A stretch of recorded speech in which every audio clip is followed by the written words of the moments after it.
हाय friends आपको स्वागत करुच्चे study with Rinku Sahu channel ए क्लास रे आमे पढ़िबा समास विषय आपन जदि ओडिया ग्रामर रो अन्य मध्य क्लास करा जायछि ताहा देखि नै ताले आम चैनल रो ओडिया ग्रामर प्लेलिस्ट को जे देखि पारबे ता सहित आमे विभिन्न एग्जाम रो सीटीबीडी ओटीटी ओएसटीटी बा ओएसएससी ओडब्ल्यूएससी कंडक्ट करुवा विभिन्न एग्जाम रो प्रीवियस ईयर क्वेश्चन को मध्य डिस्कशन करा जायछि ताहा को मध्य आपन देखि पारबे आम चैनल रो प्लेलिस्ट को जाई ओडिया ग्रामर प्लेलिस्ट को जाई एवं प्रथम थर पर आम चैनल रे आसिचंती ताले चैनल को सब्सक्राइब करंतु ता सहित टेलीग्राम ग्रुप रे जॉइन नै ताले डिस्क्रिप्शन को जाई जॉइन मध्य होई पारिबे।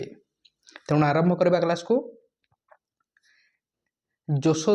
यशोदा पुत्र निर्मित शोकरे अधीर हेले एठारे कोन ए बोल्ड करा जायछि देखंतु लेटर को पुत्र निमित्त शोक एठारे कोन लिखा जायछि पुत्र शोक यहाँ को कौन कहुए पुत्र निमित्त शोक यहाँ बड़ कर जदि आम लिखा ताहले ताहा कौन कहुए समस्यमान पद कहुए एवं यहाँ को जदि आम पुत्र निमित्त शोक कौन लिखिदे पुत्र शोक लिखिदे यहाँ को कौन कहुए छोट कर लिखिदे यहाँ को समस्त पद कहुए एवं यहाँ को जदि आम वाक्य व्यवहार करवा ताहले ताहा कौन कहुए विग्रह वाक्य कहुए जेमितिक सुनारे तैयारी हार यहाँ को कौन कह समस्यमान पद सुनाहार यहाँ को कौन कह समस्त पद शोक रूपक अग्नि यह समस्यमान पद शोकाग्नि यह कौन हो समस्त पद एवं यहाँ को जदि आम वाक्य व्यवहार करवा ताहले ताहा कौन कह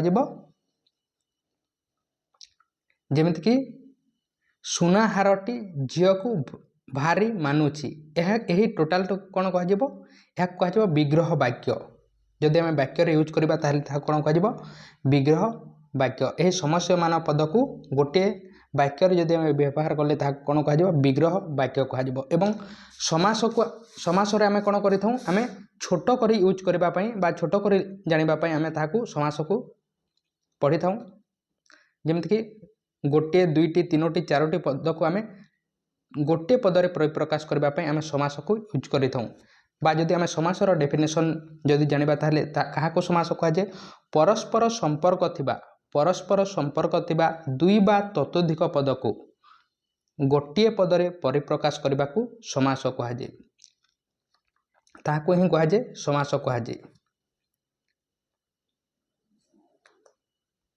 देखिबा परस्पर संबंध थिबा तार जदि आप डेफिनेशन लिखापी चाहते ताहले लिखिपारे परस्पर संबंध थिबा दुई बा ततोधिक पद को एक पदरे परिणत करिबार नाम होउछि समास। परस्पर संबंध थिबा दुई बा ततोधिक पद को एक पदरे परिणत करिबार नाम होउछि समास। ताहले आमे जानिबा एही समास को पढ़िबा पई हमको प्रथमे समस्त पद कोन जानिबा पूर्व पद कौन जानिबा पर पद कौन जानिबा उत्तर पद कौन जानिबा समस्यमान पद कौन जानिबा एवं विग्रह वाक्य कौन ता विषय में आम जानिबा।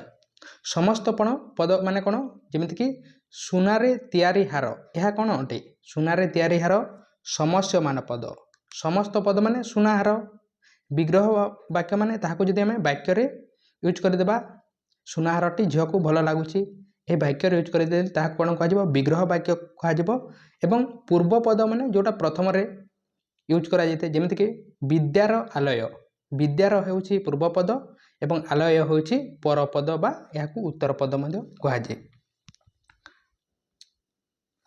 समस्त पद क्या कहुए जदि आम समस्त पदर डेफिनेशन जानिबा ताहले समास रे पद गुड़िक मिलित हेबा परे जो पद सृष्टि हुए ताहाकू समस्त पद कहुए। समास रे पद गुड़िक मिलित हेबा परे समास रे पद गुड़िक मिलित हेबा परे जो पद सृष्टि हुए ताहाकू समस्त पद कहुए। अन्य उपारे आमे मध्य कहि परिबा समास निष्पन्न पद को समस्त पद कहुए समास निष्पन्न पद को समास कहुए। जेमितिक एग्जांपल देखिबा सिंह चिन्हित आसन सिंहासन एठारे सिंहासन होउछि समस्त पद सिंहासन होउछि समस्त पद सिंह कौन अटे पूर्व पद प्रथम अच्छी पूर्व पद एवं आसन होउछि पर पद बा उत्तर पद मध्य ताहाकू कहुए। सेमिति तापर जदि आपण लिखिबा पई चाहते ताहले लिखंतु समस्यमान पद सिंहासन समस्त पदरे सिंह गोटे समस्यमान पद और आउ एक समस्यमान पद जो पद गुड़िकर मिश्रण रे समस्त पद गठित हुए जो पद गुड़िकर मिश्रण रे समस्त पद गठित हुए ସେହି पद गुड़िक गोटे गोटे समस्यमान पद अर्थात समस्यमान पद कौन जानीपारे और डेफिनेशन आपन जानीपारे समस्त पद जानीपारे तापर देखा आम विग्रह वाक्य बा पूर्व पद जानीपारे परपद उत्तर पद आम जानीपारे तापर देखा विग्रह वाक्य माने ताहाको आम जदि वाक्य यूज करदेबा ताहले विग्रह वाक्य कहुए जदि तार डेफिनेशन जानिबा ताहले समास अंतर्गत पद मानकर परस्पर संबंध जानिबा पई जो वाक्य गढ़ा जाए ताहाकू विग्रह वाक्य कहुए विग्रह वाक्य को व्यास वाक्य कहुए विग्रह वाक्य को व्यास वाक्य कहुए बा समास वाक्य बोली कहुए समासर जदि आम प्रकार भेद देखा ताहले केते प्रकार 6 प्रकार समास केते प्रकार 6 प्रकार 6 भाग में विभक्त करा जायछि काहाकू समास को 6 भाग में विभक्त करा जायछि कोटा कोटा तत्पुरुष समास कर्मधारय समास द्विगु समास द्वंद्व समास बहुब्रीहि समास एवं अव्ययी भाव समास यही भाव में समास को 6 भाग में विभक्त करा जायछि समास क्या कहुए परस्पर संपर्क थिबा दुई बा ततोधिक पद को गोटे पदरे परिप्रकाश करने को समास कहुए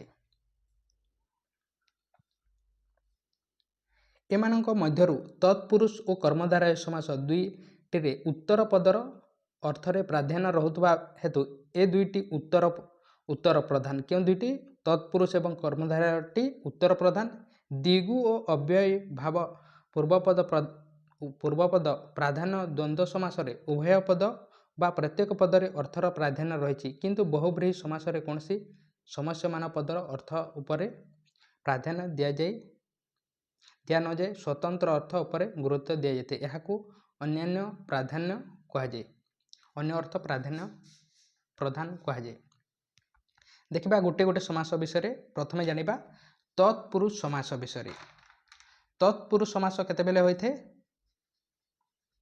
तत्पुरुष समास केतेबेले होइथे बा तत्पुरुष समास क्या कहुए द्वितीय ठारू सप्तमी पर्यंत विभक्तियुक्त विशेष्य पद सहित विशेष्य किंबा विशेषण पदर समास होई परपदर अर्थर प्राधान्य रहिले तत्पुरुष समास होइथे एहार समस्त पदरे पूर्व पदर विभक्ति चिन्ह लोप होइथे पूर्व पद आम जानिचे तार विभक्ति चिन्हटी लोप होइथे केतेबेले होइथे तत्पुरुष समास द्वितीय ठारू सप्तमी विभक्ति पर्यंत प्रथम रे हेब नाही प्रथम विभक्ति रे हेब नाही द्वितीय ठारू सप्तमी विभक्ति पर्यंत विशेष पद सहित विशेष्य किंबा विशेषण पदर समास होई परपदर अर्थर प्राधान्य रहिले बा परपद को अधिक गुरुत्व देले तत्पुरुष समास होइथे एहार समस्त पदरे पूर्व पदर विभक्ति चिन्ह लोप पाए अर्थात पूर्व पदर विभक्ति चिन्ह लोप पाई एवं परपद को अधिक तात्पर्य दि जाए बा गुरुत्व दि जाए यहाँ ही कहुए तत्पुरुष समास एवं केतेबेले होइथे द्वितीय ठारू सप्तमी विभक्ति हेब गोटे गोटे देखा द्वितीय तत्पुरुष द्वितीय विभक्ति केतेबेले होइथे कर्म कारक द्वितीय विभक्ति होइथे आम कारक एवं विभक्ति पढ़ीचे द्वितीय तत्पुरुष केतेबेले होइथे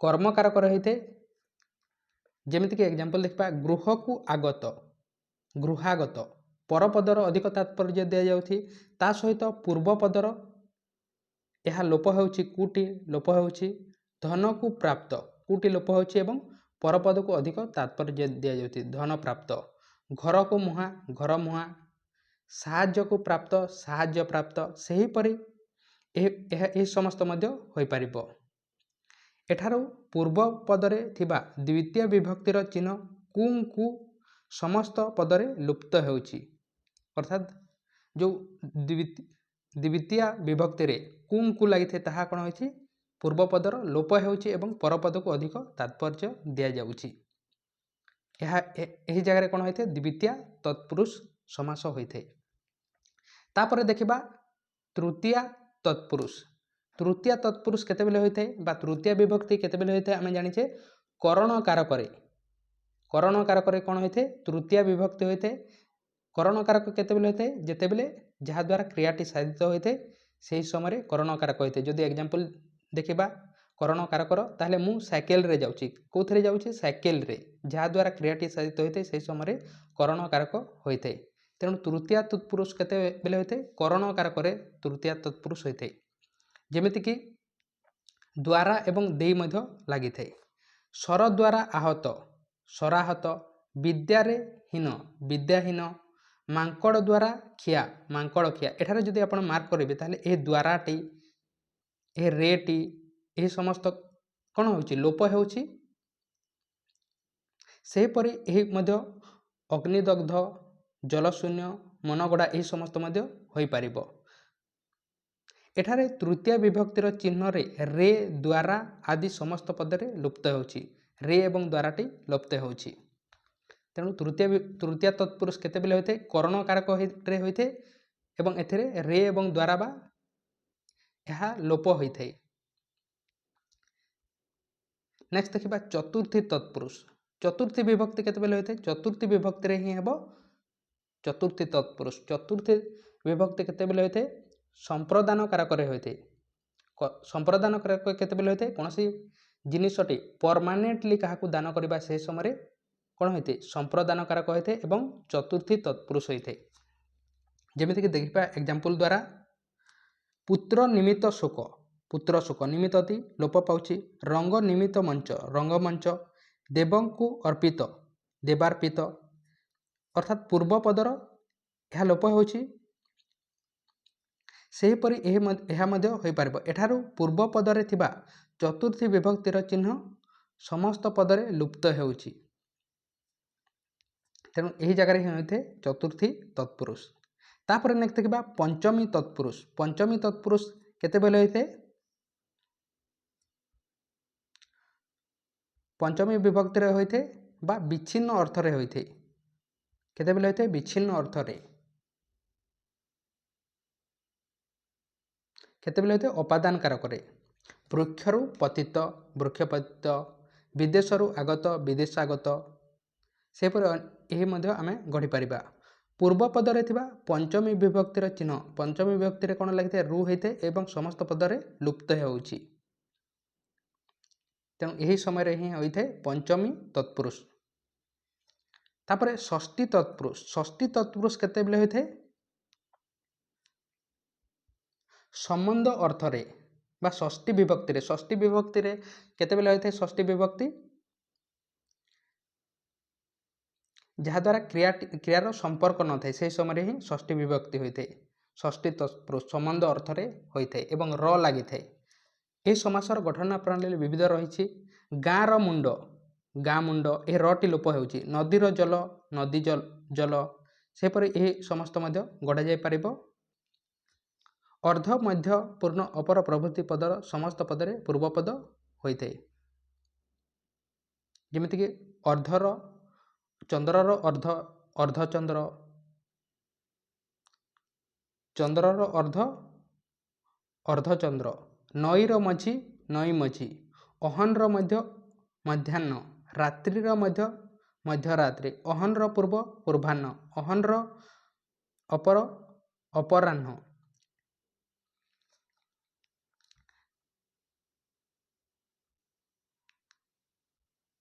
षष्ठी तत्पुरुष समासरे राजा शब्द समस्त पदरे राजारे परिणत हुए। हंस मानकर राजा हंसराज पथ मानकर राजा पथराज राज राजा मानकर पुत्र राजपुत्र। ए राजाटी कौठारे परिणत हेबो राजरे परिणत हुए। मगधर राजा मगध राज ए राजाटी ए जगह कौन होती राजरे परिणत होइछि।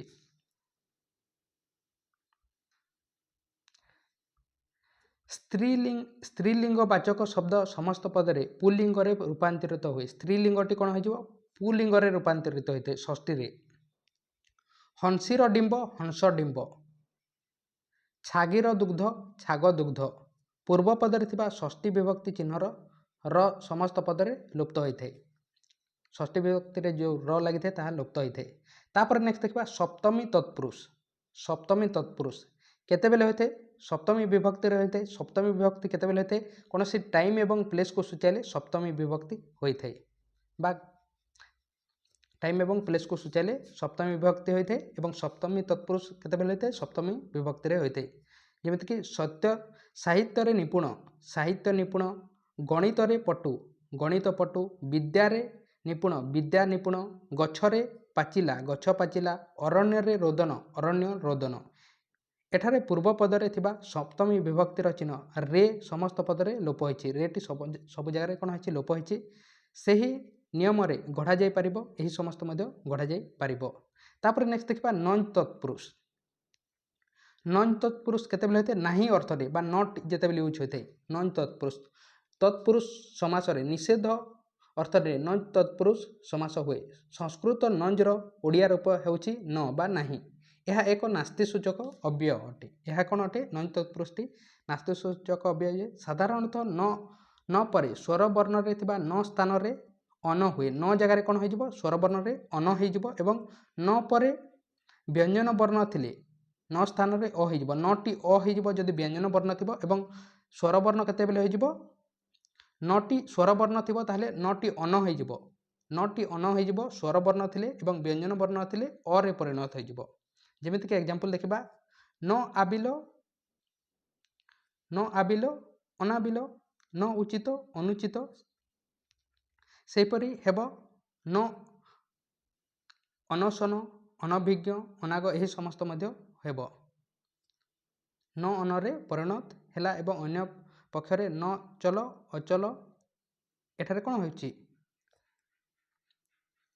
व्यंजन वर्ण अच्छी तेणु न अचल अचल सॉरी न चल अचल न कटा अकटा एठारे कौन होइछि नटी अ रे परिणत हो पारि होउछि तेणु न परे स्वर बा व्यंजन जहाँ थाउ ना कहीं अणरे आगम हुए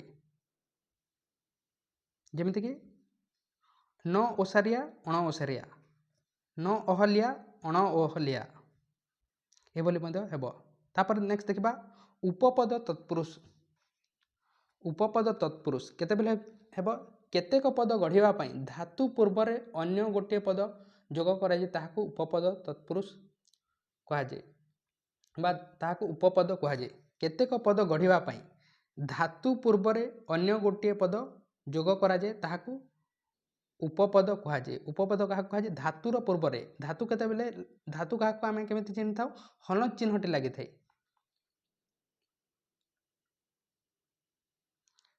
तेणु धातुर पूर्वरे जदि कौन प्रत्यय जोग कर गोटे गढ़ा हेब ताहले कौन पद जोग कराए गढ़ाइले ताहाकू कौन कहवा आम उपपद तत्पुरुष बा उपपद कहुए जमीक एग्जांपल मधुपान करे जे से मधुप बा मधुपाई कुल बुड़ाई जे कुल बुड़ा एठारे मधु और कुल शब्द धातु पूर्ववृत्त होइछि एगुड़िक होउछि उपपद एथुरु जणागला जे उपपद सहित धातु अथवा क्रिया उपपद सहित धातु अथवा क्रिया निष्पन्न अन्य पदर जो समास हुए ताकू उपपद तत्पुरुष समास कहती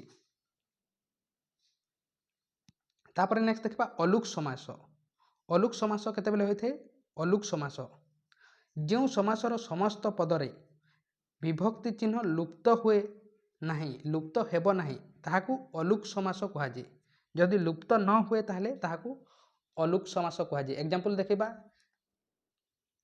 युद्धियुक्त स्थिर युधिष्ठिर आगुरी देखले समासर समस्त पदरे पूर्व पदर विभक्ति चिन्ह लुक बा लुप्त हो जाउछि किंतु एठारे युद्धि समस्त विभक्ति होइथिले मध्य समस्त पदरे तार रूप लुक बा लुप्त हेउ नहीं तेणु ताहा अलुप्त बा अलुक होई रहुछि एहाकू जानिले जे जो समासरे समस्त पदरे विभक्ति चिन्ह लुप्त हुए नहीं ताहाकू अलुक समास कहुए ताहाकू कौन कहुए अलुक समास कहुए जोठारे लुप्त हुए नहीं अन्य जगह आम कौन देखिले समस्त जगह लुप्त होउछि पूर्वपदर जो लास्ट अच्छी ताहा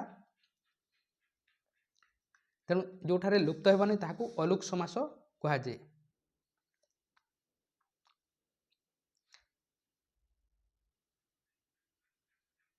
जमीक एग्जांपल देखा बने चरे बने चर ଅନ୍ତେ ବାସ କରେ ଯେ, ଅନ୍ତେବାସୀ। ନେକ୍ସଟ ଦେଖିବା ଆମେ କର୍ମଧାରୟ ସମାସ। ନେକ୍ସଟ ସମାସ ଦେଖିବା ସେକେଣ୍ଡ ସମାସ କର୍ମଧାରୟ ସମାସ। କର୍ମଧାରୟ ସମାସ କେତେବେଳେ ହୋଇଥାଏ? କର୍ମଧାରୟ ସମାସର ଗଠନ ପ୍ରଣାଳୀ ବିବିଧ ରହିଛି। ବିଗ୍ରହ ବାକ୍ୟ ଓ ସମାସ ପଦର ଗଠନ କୌଶଳ ଲକ୍ଷ୍ୟ କର। ନୀଳ ଅଟେ କଇଁ, ନୀଳ କଇଁ। ଏଠାରେ ନୀଳ ବିଶେଷଣ ପଦ ଓ କଇଁ ହେଉଛି ବିଶେଷ୍ୟ ପଦ ଅଟେ। ଏବଂ କେତେବେଳେ ହୋଇଥାଏ କର୍ମଧାରୟ ସମାସ? ବିଶେଷ ଏବଂ ବିଶେଷଣ ମିଶିଗଲେ କର୍ମଧାରୟ ସମାସ ହୋଇଥାଏ। ତେଣୁ ଆମେ କ'ଣ ଜାଣିପାରିଲେ? ଯେ ରୁଦ୍ର ସେ ସୁନ୍ଦର, ଯେ ମୂର୍ଖ ସେ ପଣ୍ଡିତ, ମୂର୍ଖ ପଣ୍ଡିତ, ଯେ ଚାଲକ ସେ ଚତୁର, ଚାଲକ ଚତୁର। ତେଣୁ ଆମେ କ'ଣ ଜାଣିପାରିଲେ ଏଠାରୁ? ବିଶେଷ ସହିତ ଯଦି ବିଶେଷଣ ମିଶିବ ତାହେଲେ କ'ଣ ହେଉଛି? କର୍ମଧାରୟ ସମାସ ହେଉଛି। ତେଣୁ ଯଦି ଆପଣ ଡେଫିନେସନ୍ ଲେଖିବା ପାଇଁ ଚାହାନ୍ତି ତାହେଲେ ଲେଖନ୍ତୁ, ବିଶେଷଣ ଓ ବିଶେଷ୍ୟ ପଦକୁ ନେଇ ଯେଉଁ ସମାସ ଗଠିତ ହୁଏ ତାହାକୁ କର୍ମଧାରୟ କହନ୍ତି। ଏହି ସମାସର ସମସ୍ତ ପଦରେ ପରପଦର ଅର୍ଥର ପ୍ରାଧାନ୍ୟ ରହେ। ପରପଦକୁ ଅଧିକ ତାତ୍ପର୍ଯ୍ୟ ଦିଆଯାଇଥାଏ। ବିଶେଷ ଏବଂ ବିଶେଷଣ ମିଶିଗଲେ କ'ଣ ହୋଇଥାଏ? କର୍ମଧାରୟ ସମାସ ହୋଇଥାଏ। ନେକ୍ସଟ ଦେଖିବା ରୂପକ କର୍ମଧାରୟ। ରୂପକ କର୍ମଧାରୟ ଉପମେୟ। ଉପମେୟ ମାନେ କାହାକୁ କୁହାଯାଏ? ଯାହା ବିଷୟରେ ଉପମା ଅର୍ଥାତ୍ ତୁଳନା ଦିଆଯାଏ ତାକୁ ଉପମେୟ କହନ୍ତି। ଯାହା ବିଷୟରେ ତୁଳନା କରାଯାଏ ତାହାକୁ କ'ଣ କୁହାଯାଏ? ଉପମେୟ ବା ଉପମେୟ କୁହାଯାଏ। ତୁଳନା ଦିଆଯାଏ ତାହାକୁ ଉପମେୟ କହନ୍ତି।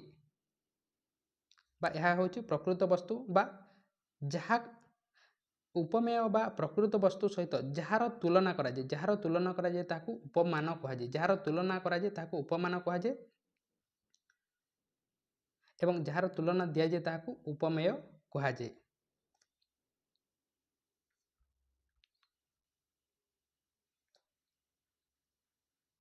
ଉପମାନ ଓ ଉପମେୟ ମଧ୍ୟରେ ଅଭେଦ କଳ୍ପିତ ହୋଇ ସମାସ ହେଲେ ରୂପକ କର୍ମଧାରୟ ସମାସ ହୋଇଥାଏ।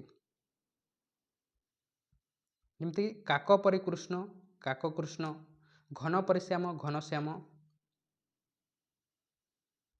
ଉପମାନ ସହିତ ସାଧାରଣ କର୍ମବାଚକ ପଦର ସମାସକୁ ଉପମାନ କର୍ମଧାରୟ ସମାସ କୁହାଯାଇଥାଏ। ତାପରେ ନେକ୍ସଟ ଦେଖିବା ଉପମିତ କର୍ମଧାରୟ। ଉପମିତ କର୍ମଧାରୟ ମୁଖଟି ଚନ୍ଦ୍ର ପରି, ମୁଖ ଚନ୍ଦ୍ର। ଏଠାରେ ମୁଖ ହେଉଛି ଉପମେୟ ଏବଂ ଚନ୍ଦ୍ର ହେଉଛି ଉପମାନ। ଚନ୍ଦ୍ର ସହିତ ତୁଳନା କରାଯାଉଛି। ତେଣୁ ସମାସରେ ଉପମେୟ ପୂର୍ବପଦ ଓ ଉପମାନ ହେଉଛି ପରପଦ। ସମାସରେ ଉପମେୟ ହେଉଛି ପୂର୍ବପଦ ଏବଂ ଉପମାନ ହେଉଛି ପରପଦ ହେଲେ ତାହାକୁ ଉପମିତ କର୍ମଧାରୟ ସମାସ କୁହାଯାଏ। ଯଦି ଉପମେୟଟି ହେବ ପୂର୍ବପଦ ଏବଂ ଉପମାନଟି ପରପଦ ହେଲେ ତାହାକୁ ଉପମିତ କର୍ମଧାରୟ ସମାସ କୁହାଯାଏ। ନେକ୍ସଟ ଦେଖିବା ମଧ୍ୟପଦଲୋପୀ କର୍ମଧାରୟ। ମଧ୍ୟପଦଲୋପୀ କର୍ମଧାରୟ ମାନେ ନାଁରୁ ଜଣାଯାଉଛି ମଧ୍ୟଟି ଲୋପ ହୋଇଯିବ। ରାଜାଙ୍କ ସିଂହାସନରେ ଦ୍ୱାରପାଳ ପହରା ଦେଉଛି। ସିଂହାସନରୁ ସିଂହ ଦ୍ୱାରକୁ ଆମେ ଦେଖିପାରିବା ସିଂହ ଚିହ୍ନିତ ଦ୍ୱାର। ସିଂହ ଚିହ୍ନିତ ଦ୍ୱାର କ'ଣ? ସିଂହ ଦ୍ୱାର। ମଧ୍ୟପଦଟି ଲୋପ ହେଉଛି। ତେଣୁ ଏହାକୁ କ'ଣ କୁହାଯିବ? ମଧ୍ୟପଦଲୋପୀ କର୍ମଧାରୟ। ଏଥିରୁ ଆମେ କ'ଣ ଜାଣିପାରିଲେ? ଯେଉଁ କର୍ମଧାରୟ ସମାସରେ ସମସ୍ତ ପଦରେ ମଧ୍ୟବର୍ତ୍ତୀ ପଦର ଲୋପ ହୋଇଥାଏ ତାହାକୁ ମଧ୍ୟପଦଲୋପୀ କର୍ମଧାରୟ ସମାସ କୁହାଯାଏ। ଯେମିତିକି ଏକ୍ଜାମ୍ପଲ ଦେଖିବା, ଶତ୍ରୁ ମିଶ୍ରିତ ଅନ୍ନ, ଶତ୍ରୁ ମିଶ୍ରିତ ଅନ୍ନ, ଘୃତ ମିଶ୍ରିତ ଅନ୍ନ, ଘୃତାଗ୍ନ। ସୁନାରେ ତିଆରି ମୁଦି, ସୁନା ମୁଦି। ମଧ୍ୟପଦଟି ଲୋପ ହେଉଛି। କାଠରେ ତିଆରି ପୋଲ, କାଠ ପୋଲ। ବର ନାମକ ଗଛ, ବର ଗଛ।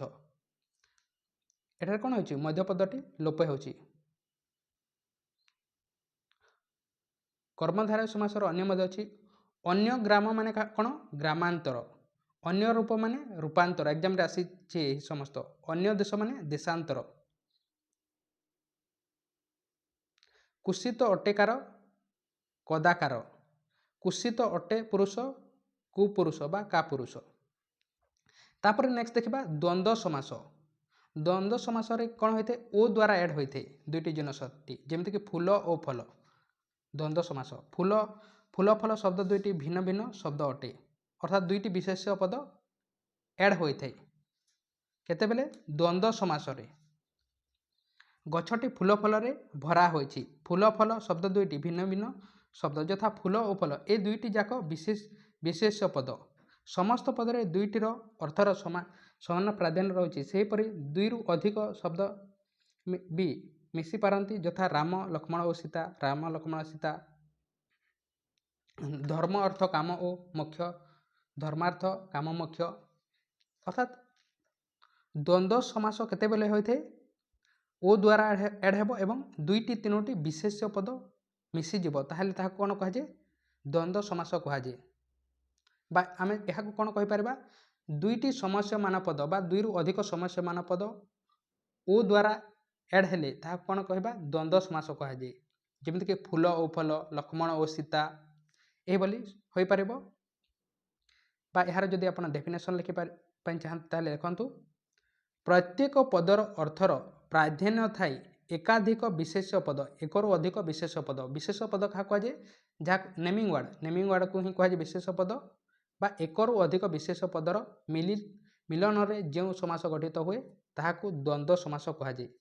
ପ୍ରତ୍ୟେକ ପଦର ଅର୍ଥର ପ୍ରାଧାନ୍ୟ ଥାଇ ଏକାଧିକ ବିଶେଷ ପଦର ମିଳନରେ ଯେଉଁ ସମାସ ଗଠିତ ହୁଏ ତାହାକୁ ଦ୍ୱନ୍ଦ୍ୱ ସମାସ କୁହାଯାଏ। ନେକ୍ସଟ ଦେଖିବା ଦ୍ୱିଗୁ ସମାସ। ଦ୍ୱିଗୁ ସମାସ। ଦ୍ୱିଗୁ ସମାସ କାହାକୁ କୁହାଯାଏ? ଯେଉଁ ସମାସରେ ସଂଖ୍ୟାବାଚକ ଶବ୍ଦ ପୂର୍ବରେ ଥାଇ ସମସ୍ତ ପଦଟି ସମାହାର ବା ସମଷ୍ଟିକୁ ବୁଝାଇଥାଏ ତାହାକୁ ଦ୍ୱିଗୁ ସମାସ କୁହାଯାଏ।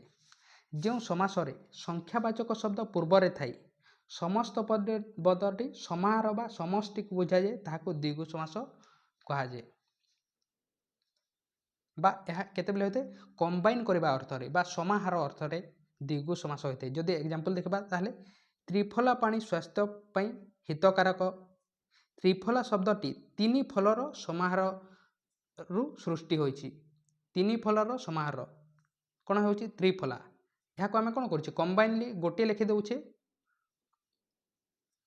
ତ୍ରିଫଳାର ବ୍ୟାସ ବାକ୍ୟ ହେଉଛି ତିନି ଫଳର ସମାହାର। ଏହାକୁ ଆମେ କ'ଣ ଲେଖୁଛେ? ତ୍ରିଫଳା। ଶବ୍ଦଟିର ଆଦ୍ୟରେ ସଂଖ୍ୟାବାଚକ ଶବ୍ଦ ତିନି ରହିଅଛି। ସେହିପରି ଚାରି ବେଦର ସମାହାର। ଏହାର ଆଦ୍ୟ ଶବ୍ଦ ଚାରି ମଧ୍ୟ ହେଉଛି ଏବଂ ସଂଖ୍ୟାବାଚକ ଶବ୍ଦ। ତେଣୁ ଆମେ କ'ଣ ଜାଣିପାରିଲେ? ଯେଉଁ ସମାସ ସଂଖ୍ୟାବାଚକ ଶବ୍ଦ ପୂର୍ବରେ ଥାଇ ସଂଖ୍ୟାବାଚକ ଥିବ, ଏଠାରେ ତିନି ଅଛି, ଚାରି ଅଛି ଥାଇ ସମସ୍ତ ପଦଟି ସମାହାର ବା ସମଷ୍ଟି ବୁଝାଯାଉଥିଲେ ତାହାକୁ ଦ୍ୱିଗୁ ସମାସ କୁହାଯାଏ। ସଂଖ୍ୟାଟି ଥିବ, ପ୍ରଥମରେ ସଂଖ୍ୟା ଥିବ ଏବଂ କମ୍ବାଇନ୍ ହୋଇଥିଲେ ତାହାକୁ କ'ଣ କୁହାଯାଏ? ଦ୍ୱିଗୁ ସମାସ କୁହାଯାଏ। ନେକ୍ସଟ ଦେଖିବା ବହୁବ୍ରୀହି ସମାସ। ବହୁବ୍ରୀହି ସମାସ କେତେବେଳେ ହୋଇଥାଏ? ଅନ୍ୟ ଅର୍ଥକୁ ବୁଝାଇଲେ। ଅନ୍ୟ ଅର୍ଥକୁ ବୁଝାଇଲେ ତାହାକୁ କ'ଣ ହୋଇଥାଏ? ବହୁବ୍ରୀହି ସମାସ ହୋଇଥାଏ। ବା ଅନ୍ୟ ଅର୍ଥକୁ ପ୍ରକାଶ କଲେ। ଯେମିତିକି ଦଶହରା ଦିନ ଦାଶରଥ ଦଶାନନକୁ ବଧ କରିଥିଲେ। ଦଶାନନ କାହାକୁ କୁହାଯାଏ? ରାବଣକୁ କୁହାଯାଏ। ଏଠାରେ ଡାଇରେକ୍ଟଲି ରାବଣ ଲେଖିକି କ'ଣ ଲେଖାଯାଇଛି? ଦଶାନନ ଲେଖାଯାଇଛି। ବାଲକ ଓ ବାଲିକାମାନେ ବୀଣା ପାଣିଙ୍କୁ ପୂଜା କରୁଛନ୍ତି। ଉପର ବାକ୍ୟ ଦୁଇଟିରେ ଦଶାନନ, ବୀଣାପାଣି ହେଉଛି ବଡ଼ ଅକ୍ଷର ଚିହ୍ନିତ ପଦ। ଏହିଗୁଡ଼ିକୁ ଆମେ ବ୍ୟାସ ବାକ୍ୟ ସାହାଯ୍ୟରେ ନିମ୍ନ ପାରିବା। ଦଶ ଆନନ ମୁଖ ଯାହାର, କାହାକୁ? ଦଶାନନ ରାବଣକୁ ବୁଝାଯାଏ। ସେହିପରି ବୀଣାପାଣି ହାତରେ ଯାହାର, ବୀଣାପାଣି ସରସ୍ୱତୀକୁ ବୁଝାଯାଏ। ଏଠାରେ ଦଶ ଆନନ, ବୀଣାପାଣି ଆଦି ହେଉଛି ଗୋଟିଏ ଗୋଟିଏ ସମସ୍ୟମାନ ପଦ। ସମସ୍ତ ପଦ ହେଲାବେଳେ ଏ ସମସ୍ୟମାନ ପଦମାନଙ୍କର ଗୁରୁତ୍ୱ ନ ରହି ସ୍ୱତନ୍ତ୍ର ଅର୍ଥ ପ୍ରକଟିତ ହେଉଛି। ଅର୍ଥାତ୍ ଯାହାର 10ଟି ଆନନ ସେ ଦଶାନନ ନ ହୋଇ କେବଳ ରାବଣ ଅର୍ଥ ପ୍ରକାଶିତ ହେଉଛି। ଦଶାନନ କାହାକୁ କୁହାଯାଏ? ରାବଣକୁ କୁହାଯାଏ, କିନ୍ତୁ ସେଠାରେ ଦଶାନନ ପ୍ରକାଶ କରାଯାଇଛି। ସେହିପରି ବୀଣାପାଣି କାହାକୁ କୁହାଯାଏ? ବୀଣାପାଣି ସରସ୍ୱତୀ ନ ଲେଖିକି ସେଠାରେ ବୀଣାପାଣି ଲେଖାଯାଇଛି, ଅର୍ଥରେ ବିବୃତ ହୋଇଛି। ସେହିପରି କୁହାଯାଇପାରେ ତ୍ରିଲୋଚନ, ପୀତାମ୍ବର ଏହି ସମସ୍ତ ମଧ୍ୟ ହୋଇପାରିବ। ଅର୍ଥାତ୍ ଆମେ କ'ଣ ଜାଣିପାରିଲେ? ଅନ୍ୟ ଅର୍ଥକୁ ବୁଝାଇଲେ ତାହାକୁ ବହୁବ୍ରୀହି ସମାସ କୁହାଯାଏ। ଯଦି ଆମେ ତାହାର ଡେଫିନେସନ୍ ଜାଣିବା ତାହେଲେ ଯେଉଁ ସମାସରେ ସମସ୍ତ ପଦ ସମସ୍ୟମାନ ପଦମାନଙ୍କର ମଧ୍ୟରୁ କାହାରି ଅର୍ଥକୁ ନ ବୁଝାଇ ଅନ୍ୟତ୍ର ବୁଝାଏ ତାହାକୁ ବହୁବ୍ରୀହି ସମାସ କହନ୍ତି। ଯେଉଁ ସମାସରେ ସମସ୍ତ ପଦ ସମସ୍ୟମାନ ପଦମାନଙ୍କ ମଧ୍ୟରୁ କାହାରି ଅର୍ଥକୁ ନ ବୁଝାଇ ଅନ୍ୟକୁ ବୁଝାଏ ତାହାକୁ ବହୁବ୍ରୀହି ସମାସ କୁହାଯାଏ। ବା ଅନ୍ୟ ଅର୍ଥକୁ ବୁଝାଇଲେ ବହୁବ୍ରୀହି ସମାସ କୁହାଯାଏ।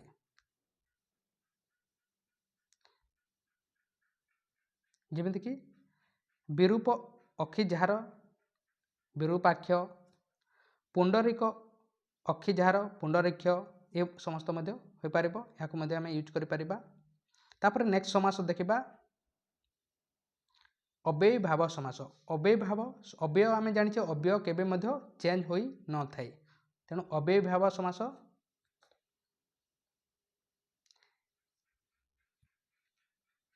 ବା ଆମେ ଅବ୍ୟୟ କାହାକୁ କୁହାଯାଏ?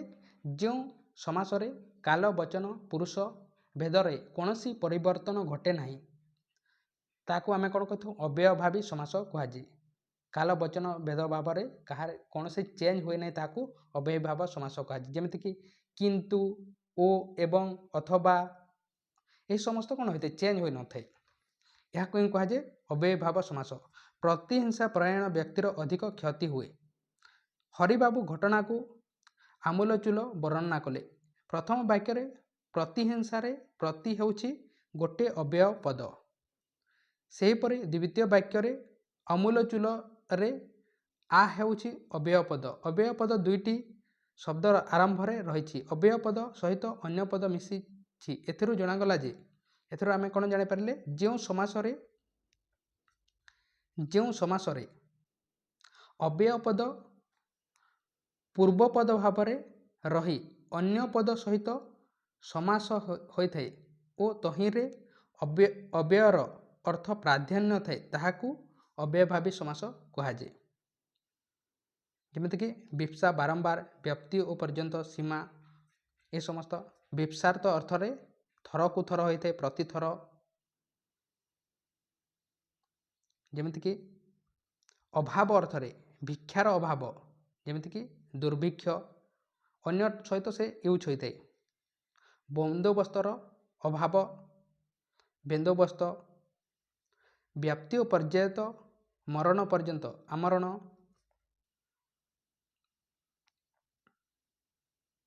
ଯୋଗ୍ୟତା ବା ରୂପର ଯୋଗ୍ୟ, କ'ଣ? ଯୋଗ୍ୟତା ବା ଅନୁରୂପ। ତେଣୁ ଏହାକୁ ହିଁ କୁହାଯାଏ ଅବ୍ୟୟଭାବୀ ସମାସ। ଆଶା କରୁଛି ଆପଣ ସମାସ ବିଷୟରେ ଡିଟେଲ୍ସ ବୁଝିପାରିଥିବେ। ଆପଣ ଏବେ ପର୍ଯ୍ୟନ୍ତ ଚ୍ୟାନେଲକୁ ସବସ୍କ୍ରାଇବ୍ କରିନାହିଁ ତାହେଲେ ସବସ୍କ୍ରାଇବ୍ କରନ୍ତୁ। ତା ସହିତ ଟେଲିଗ୍ରାମ ଗ୍ରୁପରେ ଜଏନ୍ ହେଇନି ତାହେଲେ ଡିସ୍କ୍ରିପ୍ସନକୁ ଯାଇ ଜଏନ୍ ହେଇପାରିବେ। ଲାଇକ୍ କରିନାହିଁ ତାହେଲେ ଲାଇକ୍ ମଧ୍ୟ କରନ୍ତୁ। ଓଡ଼ିଆ ଗ୍ରାମାରର ଅନ୍ୟ କ୍ଲାସ୍ ଦେଖିବା ପାଇଁ ଚାହାନ୍ତି ତାହେଲେ ଆମ ଚ୍ୟାନେଲର ଓଡ଼ିଆ ଗ୍ରାମାର ପ୍ଲେଲିଷ୍ଟକୁ ଯାଇ ଦେଖିପାରିବେ। ବିଭିନ୍ନ ଏକ୍ଜାମର ପ୍ରିଭିୟସ୍ ଇୟର୍ କ୍ୱେଶ୍ଚନକୁ ମଧ୍ୟ ଆମେ ଡିସ୍କସନ୍ କରିଛେ। ତା ସହିତ ଥିଓରି କ୍ଲାସ୍ ମଧ୍ୟ କରାଯାଇଛି। ତେଣୁ ଥ୍ୟାଙ୍କ ୟୁ।